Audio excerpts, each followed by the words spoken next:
Hi, I'm Estrella Nouri, and today I want to tell you about how together we can change the world. A few years ago, I was introduced to a new initiative called Water on Demand and how it has the potential to save our most vital resource, water. Water across the globe is in trouble, and unfortunately, the United States is no exception with droughts, soaring water rates, and decreased quality. Today, the US recycles less than 1% of its wastewater. On top of that, industry and agriculture account for 89% of freshwater usage in the US, which they then pollute and send back into the already broken and old systems controlled by local governments. And now those government bodies are telling businesses, we can't take your water anymore. Sorry, treat it yourself. The challenge for these businesses is that it costs hundreds of thousands of dollars to treat their own water. Expensive machines, installation, expertise, and maintenance. They just can't do it. But with Water on Demand, we are giving investors the ability to invest in water systems that can be dropped in place to create instant infrastructure for businesses and communities. Water gets treated and recycled. And as those consumers use water, they pay for it, just like they already pay for their own water bills. Except the royalties go to our investors. Now, for the first time ever, you can invest in the biggest disruption the water industry has ever seen. We could be sitting on the opportunity of a lifetime, and we are. Learn more about Water on Demand by visiting us online at waterondemand.net. That's a rough of the promo that we've been working on. This is the Estrella Nouri, who we will be actually featuring later in this show. I think you'll love it. She's amazing, but I thought I'd give you a flavor of where this is going. And Robert Baxter, good evening, gentlemen. And basically, what you just heard was presenting the offering for the accredited investors, because only the accredited investors will be able to get the royalties. For the money raised through the Regulation A offering, the unaccredited offering, that's straight stock, meaning that the company gets all the residuals and the shareholders share in the shareholder value. It's a slightly different thing. The point I'm making is that the accredited investors, that round of $20 million, which is now down to 13, is the only round we're going to do with residuals. From there on out, we're going to do the Regulation A, which is straight common stock, and also institutional funding through what's called PIPEs, private investment in a public entity, PIPE. Well, with that, I just wanted to give you kind of an orientation there. All right, Water the Blue Gold, January 12th, and briefing number 193. And Tom Liaco says, hello, everyone, and Happy New Year's. Same to you, sir. All right, of course, the usual disclaimers. I thought I'd start out with this because, of course, water, right? But Joel Diamond, my friend from long ago, posted this. A bottle of water can be 99 cents, $2, $4, $7, same water. Only thing that changes its value is the place. Now, he's making the point that next time you feel your worth is nothing, maybe you're in the wrong place. But it also says something about the value of water, doesn't it?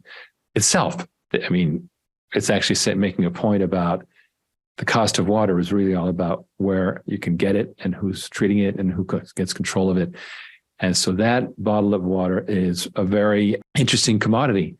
In the same way, perhaps that, gold varies in value, whether it's a coin or bullion or in the ground as minerals, different value for the same kind of material. All right. So, but I just thought that was interesting. Moving on. You know what the new Bitcoin is? What's the new Bitcoin?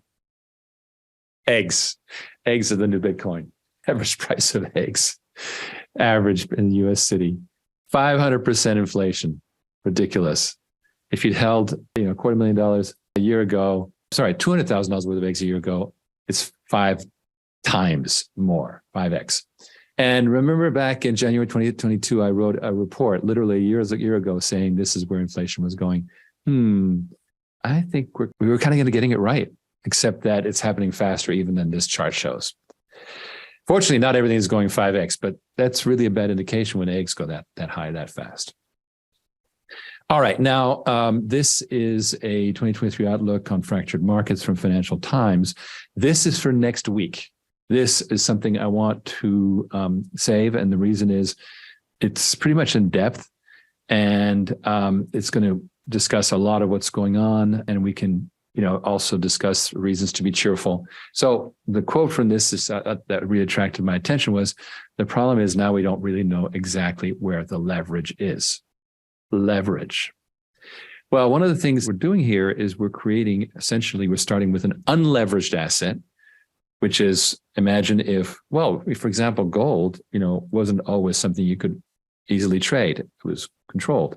And then it became a free trading product, and it went from that arbitrary $35 an ounce to it blew up, $600 and more, $800 an ounce, and on from there. And so what happened really was that the free market got involved. Now, in that scenario, gold is still not leveraged. You can then leverage off of that. Well, the similar thing here is water is sitting inside this, using the same analogy, $35 an ounce world that was controlled by, government. Same thing with water, and water is exiting that. And now it's hitting the free market, and it's now going to price appropriately. And that's where we believe there's a tremendous amount of gains to be had. Like I like to say, it's Apple 1984, right? From there's going to be leverage, but that's a whole other world that we can talk about. Next week, I'm going to talk a little bit more about this concept of the International Water on Demand Network, which I think it got me super excited. But first, of course, we have to build the first layers. All right.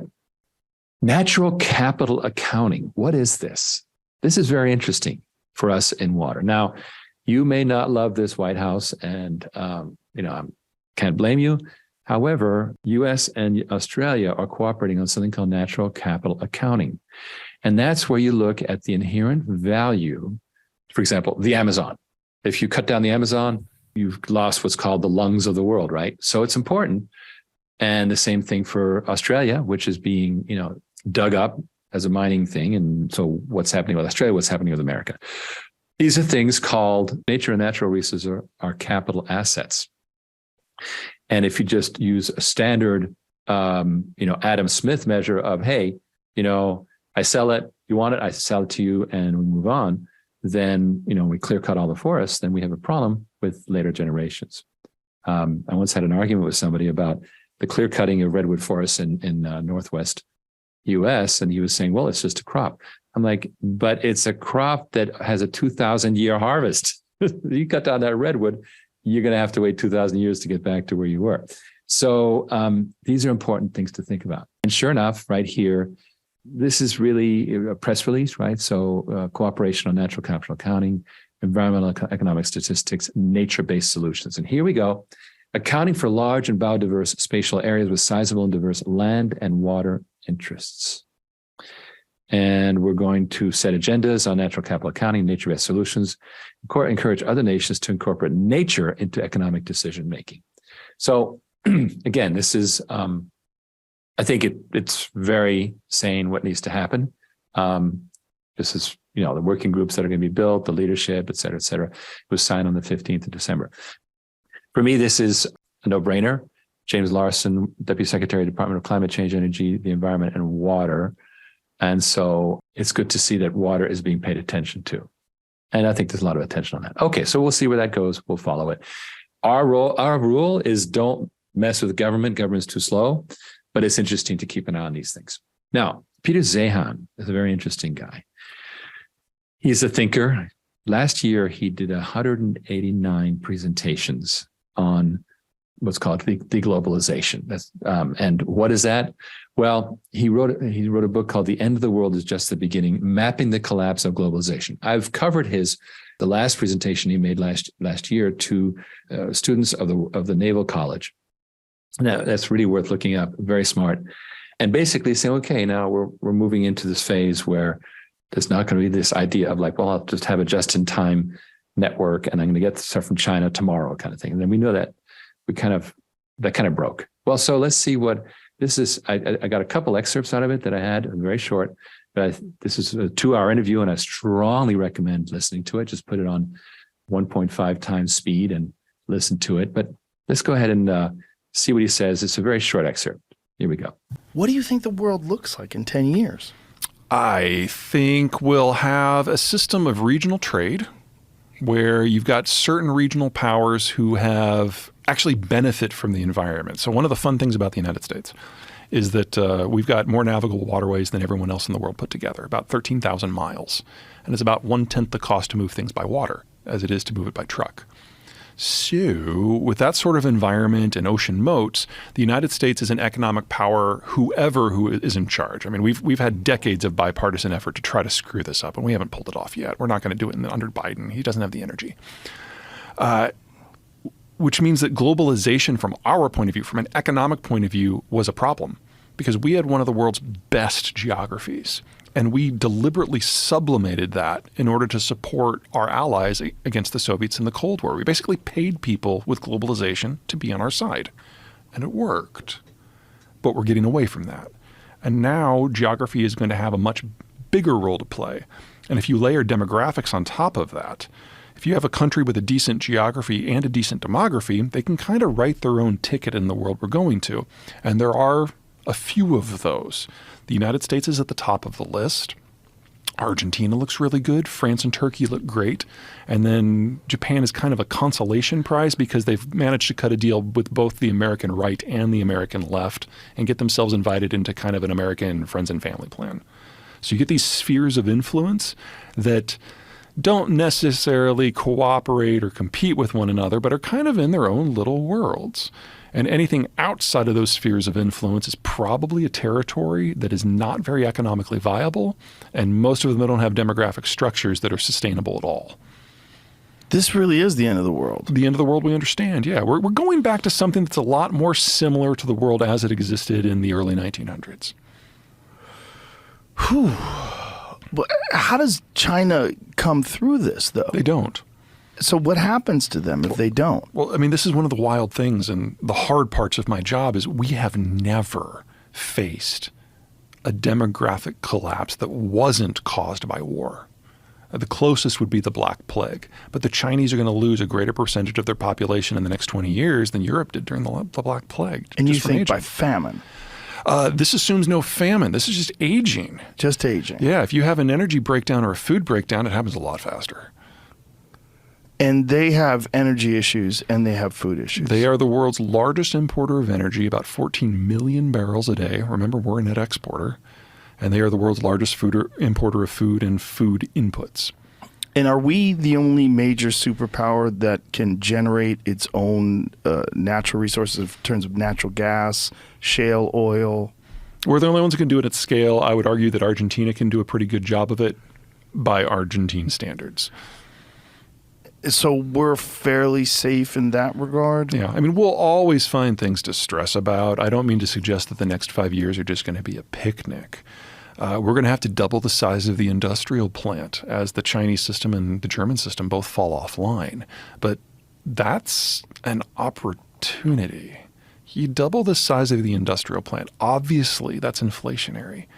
But at the other side, you're building things at home using local resources and local workers. You're using less energy and less water. It's cleaner.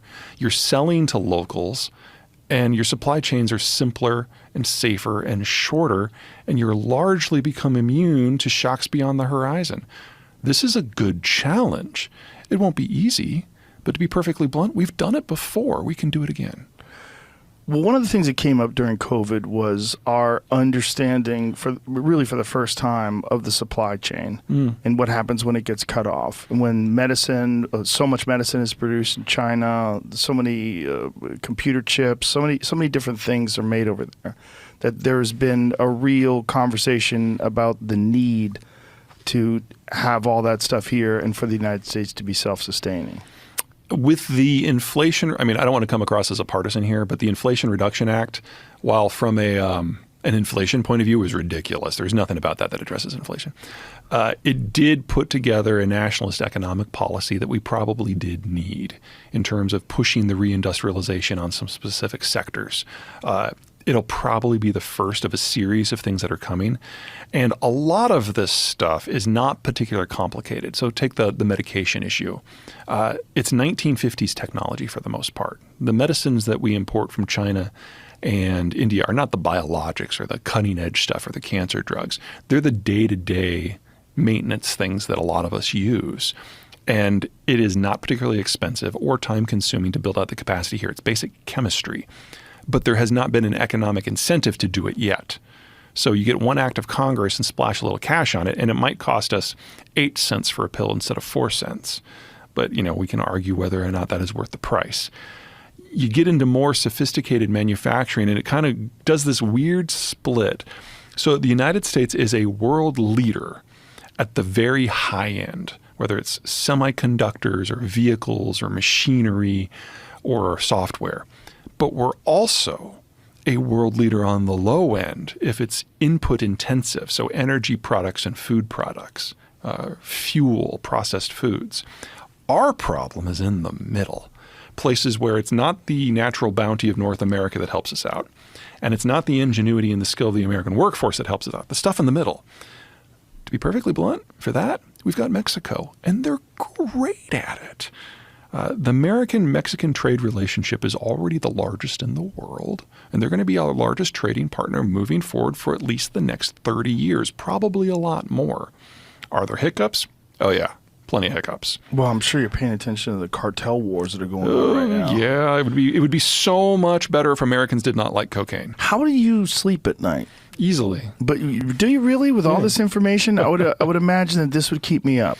I imagine it'll keep me up tonight. Yeah, just thinking about. If you focus on the negative, you're never going to sleep. How do you manage to? Are you medicated? How do you? Oh, well, I get migraines. There's no doubt there. But I focus on the fact that we've got the greatest opportunity for economic expansion in the history of our country, and it's not just us. It's Canada and it's Mexico as well. This is going to be a great story. We're going to emerge from this in 10 years in so much of a better place, and we're hopefully within 10 years, it'll probably be more like 15 or 20, be able to then go back and reintegrate with the world and share what we've learned and remake the human condition. This is a once, not in a generation, this is a once in a century opportunity to overhaul what being human means. And I'm really excited about where this leads us. I just wish we could bring more countries with us along. Wow. I thought that was fascinating. And, when you think about it, we spent the last 30 years exporting everything to China and actually raising living standards throughout the world tremendously. China, India, Thailand, Vietnam, Korea, everywhere. Now, things are pulling back in, right? Okay, they're pulling back in. We're going to rebuild. We're going to have this huge boom of rebuilding all our capacity here. Already German industry is moving their car building to America. Why? Because energy costs too much now in Germany, right? So the next 20 years, this is what, it was shocking to listen to Peter say such horrible things, quote unquote. But the good news is that the creating of world islands, which is going on right now, not telecommunications wise, those will, you'll be able to talk to Japan just as easily as you can now, but physical shipment of goods and so forth, it's going to become much more about isolation, right? And as a result, North America, and he's right to include Mexico, because Mexico still has reproduction. They have a great workforce, good education, the great morals, et cetera. So they are a wonderful source of resources, and they're actually cheaper than China and better in terms of labor value. So here's my point. We're looking at a huge boom in America, and it's going to be infrastructure. It's going to be physical things, factories, real estate, training of people, developing new technologies, water treatment, everywhere. The setting up of distributed water plants. We can't build centralized fast enough. Imagine it all has to happen in the next 5-10 years. But it's not going to happen at the central systems, but it can happen at the margin if we tool up fast enough. So exciting, so exciting. Well worth. I'll be happy to discuss it some more as we move into the next phase. But to me, it's amazing. All right. This brings me to our good friend Estrella and the interview that I had with her 23 December 2022 in Topanga Canyon. That's where my brother lives. And the topic was what is water on demand? And here she is This is her Instagram. She has a good number of followers. 3 times a year, she goes to Italy to model for Guess. And here's some of her Instagram pages. You see Marciano right there, the top middle. In fact, here is a Guess Instagram that she's on. And this was where we did the interview right here. If you know LA at all, this is the Santa Monica Mountains. At the right, you see the Getty with the 405 going up there, the 101. And between the 101 and the ocean is this road called Topanga Canyon Road. We actually did it on old Topanga Canyon Road at my brother's home. So without further ado. Hi, my name is Estrella Nouri. As you guys know, I am a top model, a singer, an actress, and I am very passionate about the environment. So today we are talking about water. Why water? Well, we're gonna find out because I am here with the founder of Water on Demand, Riggs Eckleberry. How are you? Estrella, it's such a pleasure being here on such a beautiful day. It is beautiful, thank you. So I wanna know all about your company, Water on Demand, and how you got it started and why you got it started. Well, you're absolutely right that the why is all important because, you know, we're accustomed to thinking of water as, well, open the tap, water comes out, flush the toilet, water goes away, everything's fine. But in fact, it's not great. Throughout the world, we have terrible problems, 6,000 kids a day dying of water diseases every single day. You know, millions have diarrhea from water. It's not a pleasant thing for these people where they're going through. And this is all because of very poor sanitation. The amazing thing is that we have that problem even in America. You've heard of Flint, Michigan, for example, Jackson, Mississippi, Compton, California. Those are just the tip of the iceberg. There are major problems with water in America and even worse elsewhere. What we really are interested in doing is how can we do something highly effective that also helps the planet and returns a profit to investors? Because it's all good to invest in charity water and water.org, wonderful thing, but we think we can do even better through this specific thing we're going to talk about and return a profit to investors. I love that. So what made you go, okay, I'm going to start Water on Demand? First of all, set some background here, which is that I came out of high tech, which is all about disruption. We saw how Uber disrupted the taxi industry, Airbnb disrupted hotels. Well, who's going to disrupt water and why? Water is this big, slow-moving giant that is not really doing its job. And there's a lot we can discuss about that. But the short story is that it needs disrupting right now. Well, what inspired you to want to disrupt and be part of the water change? You know, I could make another software program and it'd be great, but water is life, right? And what we've learned over time is that water industry is going through major change right now. It turns out that 90% of all water usage is by industry and agriculture. They are overwhelming the system so that individuals who are only the 10% are getting the short end of the stick. And we're even being blamed for drought. Right.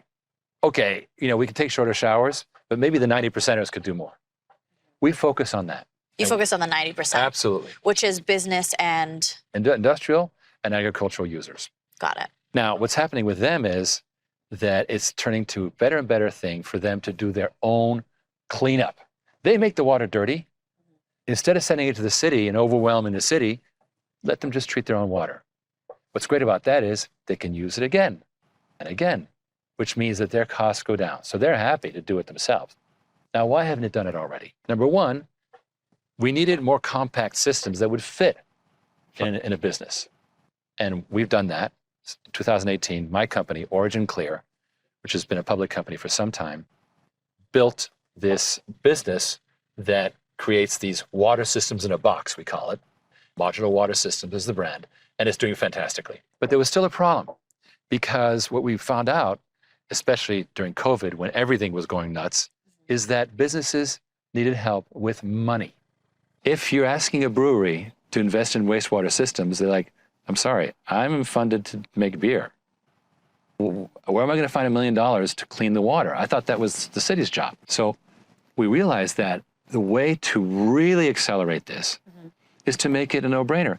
Let's say, Miss Nouri, you are a brewer. Okay. You have a wonderful brewery. I love your ale, by the way. Wonderful, wonderful. Great. I'm doing my job right. Exactly. Now you've got this big problem where the city won't take your water. They're making you truck it to the next county, and it's very expensive. And you'd like to also, all that water you're using, use it again to wash down your vats and so forth. Yeah. That's all great. And we come along, we say, okay, sign here, and you don't have to pay for the machine we're going to put in, and just pay by the gallon as you always did with the city. You just keep doing it with us. We call it water on demand. It is basically water as a service. How would someone like me get involved with water on demand? Okay, you have a choice. You can get involved with Origin Clear as a high-end investor, and that's very nice. But I think what's better is to get directly involved in water on demand as an everyday investor. Okay. The minimum is only $1,000. It's early. Water is a stable commodity. Water doesn't go through ups and downs. It's early in water on demand's life, so your opportunity is the greatest. When you say that, what do you mean? We launched water on demand in late 2021. So it was just the beginning of it. Now it's gotten more and more capital. We're starting to get our first pilot projects, and we're also starting to do some acquisitions, buying other companies. So this is the time when it's all coming together to invest a small amount of money, nothing that'll hurt you, and have potentially an excellent return. And by doing it now versus later, you'll have helped us at a critical time when we have to build the systems, we have to accumulate the capital to pay for these systems, and also acquire the companies to make our job more effective. Got it. So just so I have an understanding, these systems go into the businesses that take their water, and as they use it, it recycles it. So it doesn't just go into the ocean and become a waste. Bingo. It actually starts recycling and they can keep using it. So not only does that help our planet, but if someone gets in early and invests in the system, it helps them as well. Well, think about Apple in 1984. When the Mac came along, and it was a complete change from those little green screens with a little dotted line, dot, dot, dot, dot, dot. No, it was graphical. And the world fell in love with it. And people who invested in 1984 in Apple did very well. Same thing with cell phones. Landlines became cell phones. So anytime you have a major shift, it's good to get in. And you should get in to the extent that it's something you can do easily. And also, you want to get in early because what's the problem in the stock market today? It's crashing. Why? Because these stocks have already gone up. Liz, what do you mean? Well, for example, Tesla. Okay. Tesla's, it was going up, up, up, up, up, and now it's going down, down, down, down, down, right? And why? Because there's been so much investment already. But if you can get into something early. Like in the beginning. Exactly. I see. Early in the cycle. The time to invest in a market is when all the existing stuff is just crashing down. You go, okay, let's invest in the baby. Right. Let's not go with the middle-aged guy. Let's invest in the baby. Got it. There's so much life ahead of it. Right. So much growth. Now, water has not been an asset that people can invest in. Sure, they can buy bonds, which are basically a kind of a loan, or they can invest in, buy stock in big water companies, but they don't grow very fast. They don't. Why? Because they've been around forever. This is a new thing which solves the whole financing problem for people needing a water treatment system and enables this great new technology to go in. And so potentially thousands, tens of thousands of businesses are going to jump on the bandwagon, use that, and we're going to expand our network. And we will have dramatically changed the water industry. And guess what? Others will follow, no question. Okay. Now, when others follow, does that impact people's investments? Well, it's always good. For example, Windows followed Mac. Did it hurt Mac? Not really. Apple remained super strong because they kept inventing. You see, we should never be afraid of competition, because if we go first in the market and we innovate, and somebody goes, oh, we'll copy that. Meanwhile, we're innovating the next thing. Right. We're always ahead. Right. For example, one of our ideas is to create a very standardized world market for water based on each gallon being paid for in this water as a service, right? It's happening in the US, it's happening in Latin America, it's happening in East Asia, South Africa, India, London, everywhere. So we will have, eventually, our plan is to have water on demand centers through partnerships that do the same thing we're doing here, but elsewhere. So we'll continue to expand, and then we'll knit it all together into a market that is standardized for water as an asset. And water hasn't been an asset before. Right, because it's been governmental. Yeah, you can buy water rights. It's a very small market, but the actual business of treating water is not very open. And it shows in the stats. Do you know that it's $1 trillion industry, water treatment, in the world? But it only treats 20% of the dirty water. The remaining 80% is thrown away, dirty. Wow. England, they only have 14% of the rivers in England are clean. It's a scandal.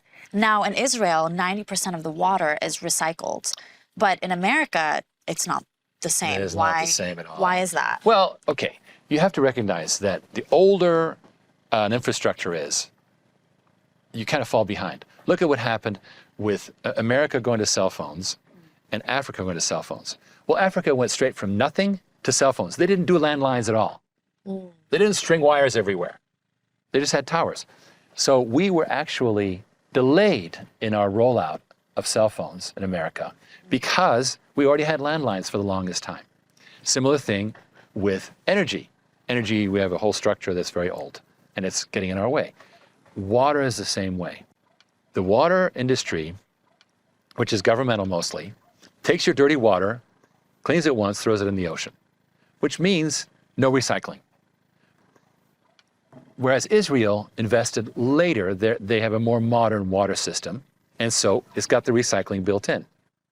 Also, they live in a desert, and they recognize that they probably should have more efficiency. And we need to start thinking the same way. How come we're in a desert here, we're only doing 1% recycling? Right. It's crazy. And the rest of it is just going into the ocean? Right, or into the groundwater, right? So it's either being injected into what's called the aquifer, which means the groundwater, or rivers, the ocean. In many countries, it's thrown away dirty. In America, we do a better job, but still, we have a lot of dirty water being dumped, let me tell you. Okay. It's not a pretty picture. Right. So we have to do a better job. And the other thing is, we need justice for everyday people. I like to say, it's a bit corny, but free the water. I like to say that. I love it. Well, because we're being told you got to take shorter showers, and I know it's life is hell for you. If you see this hair? Exactly. It can be. I need those showers. So unless you want to be rough and tough, you want those showers. Right. And what we're not being told is that people only use 10% of the water. Industry and agriculture uses 90%. Why don't we go after the 90%, make them recycle? I absolutely agree. And water on demand is that solution. Exactly. So when people invest in water on demand, not only are they improving their portfolio, but they're also helping the planet, right? Isn't that the beauty of it? Which is, too many people don't have enough savings. It's a sad fact that so many people are still today in their 50s and 60s, and they are living paycheck to paycheck. And we all know that you start investing early in your life, if possible. So everyone should invest. Try to invest in something that's early enough that it's got potential. It's got potential for multiples, as opposed to just going up a little bit, like it could go hockey stick, right? Right. Now, nobody's guaranteeing that stuff. Nobody guarantees stocks. But if you do your homework and you say, okay, good concept, big need, really helps the planet, and it's early on in the investing cycle. What about people that are skeptical, or they're just scared because the market is crashing? I know you said that it is in an early phase, so that is the time to invest. But to the people that are not sure, what would you tell them? What we like people to do is start small.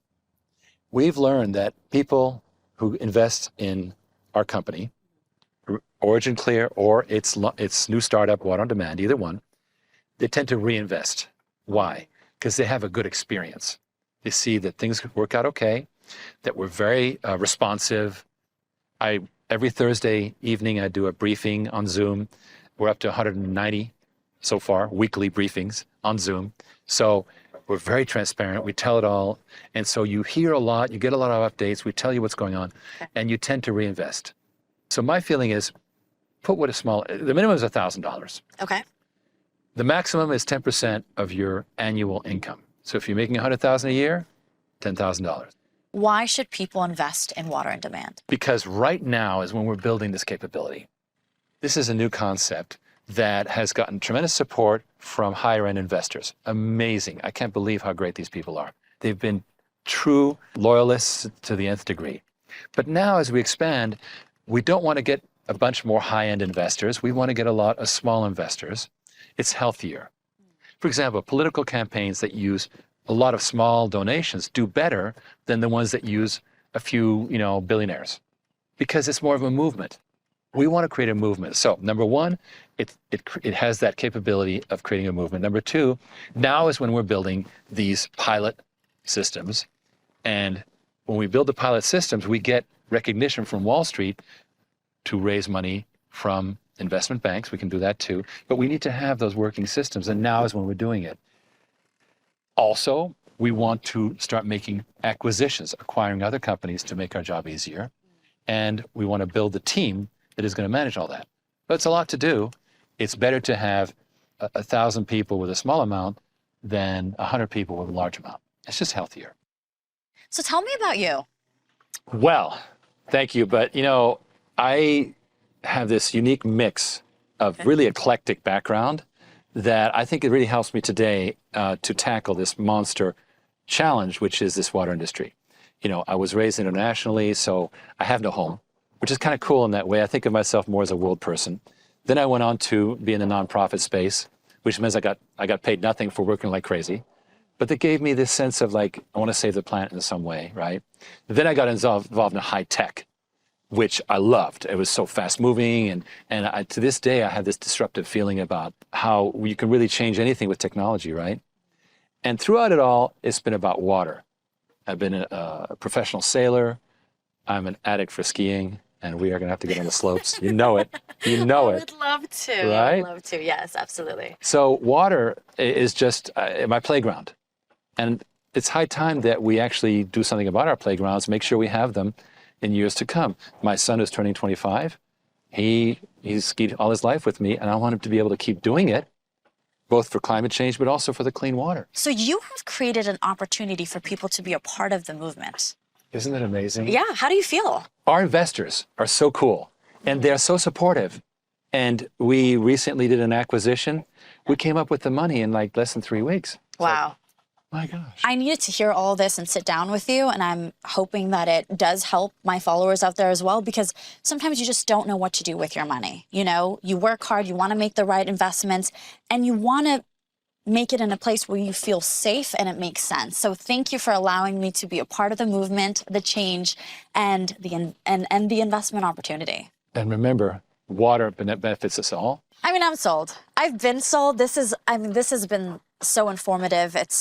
I hope it not only changes the planet, but also changes people's lives. This really, for me, drives a mission that I've been doing for several years, where we can really make change happen in a completely new asset, which is water. How cool is that? I love it. Thank you for building that opportunity, allowing people to be a part of the movement, as well as myself. It's been very, very informative, and I just really appreciate this. So thank you. Well, my pleasure, because you've made it common sense to people, and we can't be too geeky. And I love it that you've made it accessible. So thank you. Thank you. I appreciate it.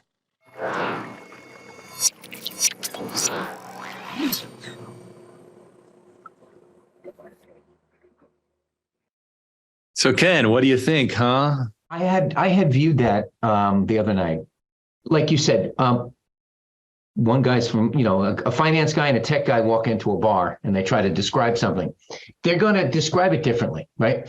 She really does come at it from a very kind of very mainstream, common sense way of unpacking it. And I think that's going to be very valuable for the Regulation A offering, because it's not going to be folks that would be considered folks that are really deeply into the market and understand a lot of financial lingo.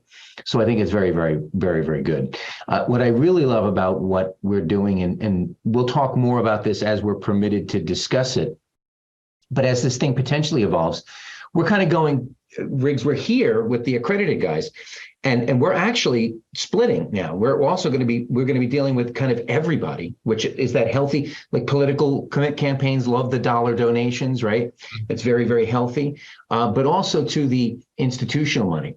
Because as I say to folks that are involved in this, I go, we're going to change the world, but you're going to need institutional money to do that, right? At some point, it's going to have to be the folks that, make things global. Right. Well, those very same accredited investors don't want more accredited investors to continuously do these huge dilutions. Exactly right. Exactly right.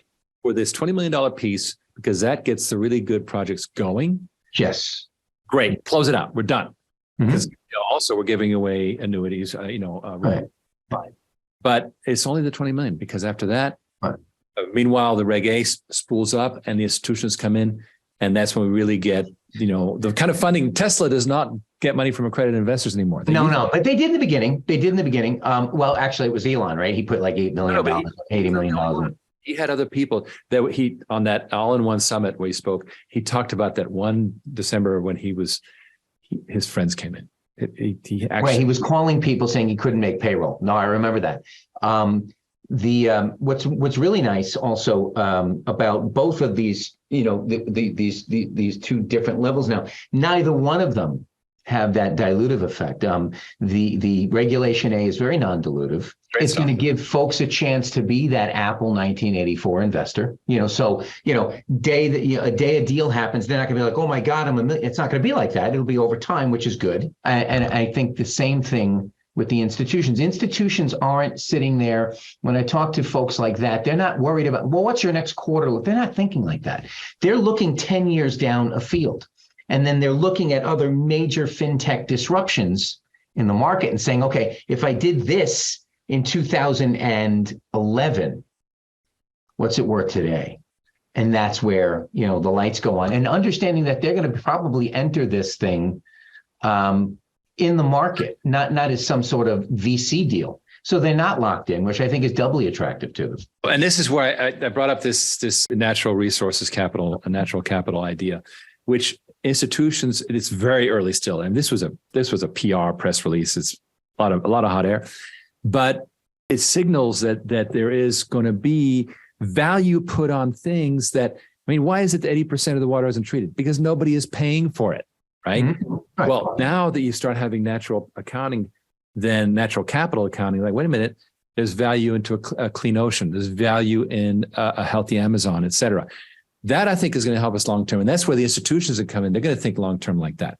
Of course. But what we're doing with our accredited investors and with our unaccredited investors is we want to deliver results long before that happens. And that's of course. What I also thought, and I listened to the Peter Zeihan thing.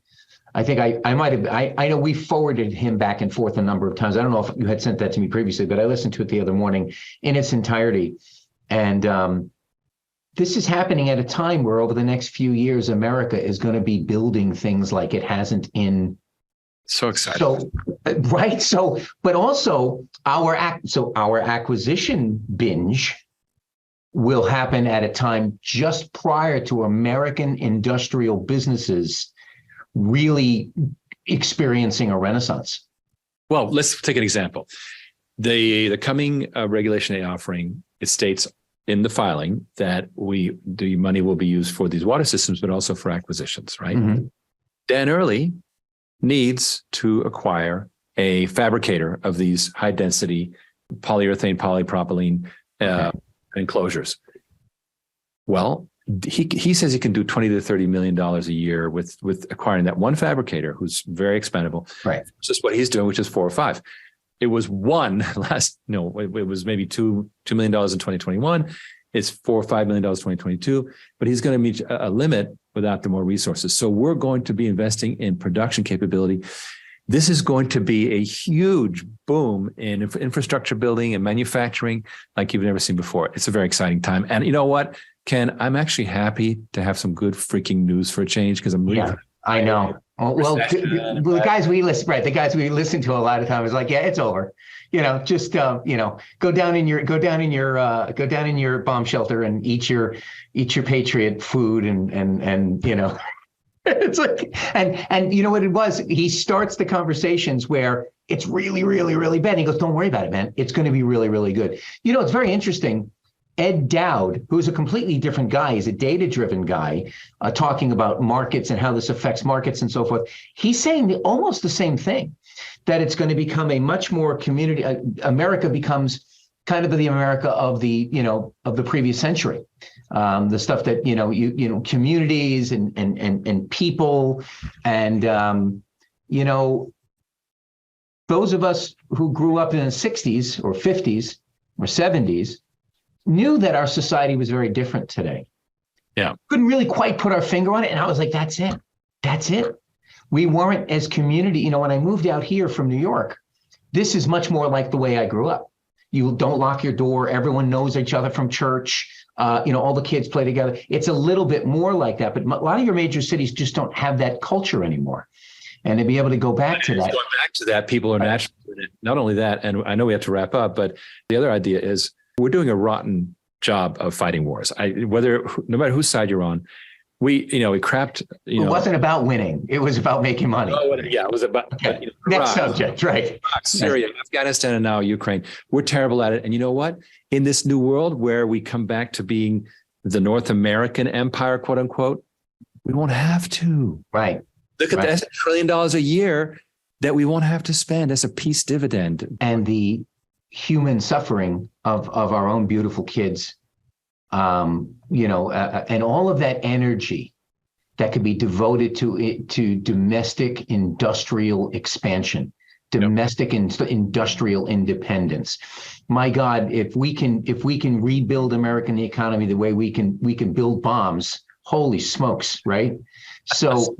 Getting back to our topic, this is coming along at a time where water needed a major disruptor. It wasn't physically possible until these systems that Dan, right? But then he went back to the paradigm of here, buy it. And guys were like, okay, but 1 in 10 were buying it. The rest were going, I don't have the money. So fintech actually wrapping up that entire equation now by supplying Wall Street funded systems is the completion of the cycle. So now there's both the physical and technological capability of disrupting the largest industry on earth and the only one necessary for human life to exist. Pretty important at a time when, like you said, if you listen to Zeihan, if you listen to Dowd, at a time when American industry will just begin to start coming into a renaissance. It is really going to be a great time to be alive. Wonderful. And I'm going to, before we wrap up, I'm going to mention this coming Tuesday, 10:30 a.m. Eastern, we will be taping at the NASDAQ market site, which is that place where people get interviewed with the NASDAQ set, basically. Mm-hmm. Every month, we're going to do an interview, and you and I are going to be together for this one, perhaps not every single one. We might spell each other, whatever. But each month there's an interview, and that interview is then syndicated in all kinds of channels. Mm-hmm. This is a program called New to the Street. And this is going to be very exciting. So you'll see some footage next week from that because Charlie DeVanzo is going to be shooting on his iPhone. So if you get in early enough, we'll go to Williamsburg and have Lugers, Peter Lugers. I like it. All right. I love it. Let's do it. All right. All right. Well, listen, guys and gals, thank you so much. It's been such a pleasure. Wow, things are exciting. Keith Rutten says, awesome interview. Keep it simple, Sally, KISS. Thank you for not calling us stupid, right? Okay. Paul Fetcher, hot spokesmodel. I didn't notice, Paul, but I'll take a second look at the video. Thank you. And then Paul also mentioned regarding Africa and China's leap to mobile phones. Margaret Mead called it the retarded lead. They started late and they've jumped forward. Well, actually, this is what's happening with decentralized water in America. This is going to be a great leap forward, and we're going to leave. And the centralized stuff is going to remain to serve the people, right, and not be a burden with industry. But it will gradually, as it degrades, there won't be this financial panic to replace it. Exactly. Right. It'll be like, it's okay. Let it happen. Right. As landlines become less and less, nobody builds homes now with landlines. They just don't. Right. You don't build a home with a landline. So soon they're not going to build them with sewage either. Right, exactly. I mean, it's probably stage 2, stage 3, but you know what? By then, who will play us in the movie? Yeah, is the question. Oh. I have to play me because nobody can play me. That's too funny. That they're going to put me in the movies. That's right. You used to do movies, so you know a guy. You can figure it out. I know a guy, Steven, I know. who did a great job editing that video. We're going to have to wrap it up. It's been wonderful. Robert Baxter, winners, Eugene Tully, excellent briefing. Queen Coletta, I appreciate both of you kings. Tom Liakos, thank you, nicely done. And Gronk can play Ken. Paul Fetcher says Gronk can play Ken. Okay. All right. All right. Or Ken can play Ken. I don't know. We'll think about it. You know what? You're going to stay so busy. It's going to be a long time before you're on the set. Yeah, I know. Thank you, everyone. See you next week. You'll get some footage from the NASDAQ market Yeah, site. it's going to be a lot of fun. Thanks, guys.